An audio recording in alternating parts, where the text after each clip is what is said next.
مستحيل تجربوا ما تعاودوش ملوي معمر باسهل والد حشوه. غادي نحتاجو 4 الحبات كبار ديال البصله اللي شلتهم في الهاشوار مع شويه الملح شويه الزيت كنشحروهم.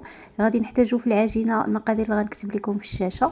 من بعد غير كنخلطوها وكنجمعوها في بلاصتيكه ونخليوها ترتاح. الحشوه ملي كتشحر مزيان البصله كنزيدوا لها التوابل. من بعد كنطفيو عليها البوطه. هنايا بالنسبه للعجينه كنقطعوها الى كويرات. كندهنو يدينا بالزيت قد المشماشه ونخليهم يرتاحوا 5 دقائق. كنجيبوا الكويره الاولى كنسرحوها بالزيت. من بعد كندهنوها بشويه ديال الزبده كنديروا فيها الحشوه وكنطويوها بهذه الكيفيه هذه وكنحطوها على جنب. كنجيبوا الكويره الثانيه حتى هي كنسرحوها بالزيت وكندهنوها بالزبده وكنديروا فيها الحشوه وكنديروا وسط منها الاولى وكنطويو بهذه الطريقه. بالنسبه للثالثه كندهنوها بالزبده وما كنديروش فيها الحشوه وكنجمعوا بها دوك الجوج الاولين صافي. بهذه الطريقه حتى كنساليو. من بعد ملي كنكملوا كنبداو باول وحده كنسرحوها فوق ورق الطبخ وكنديروها مباشره في المقله مرشوشه بالزيت. النار كتكون فوق من المتوسط. غير كنحطوها كنقلبوها هكا كيتنفخ لينا المروي وكيجي كله هشيش ومورق من الداخل.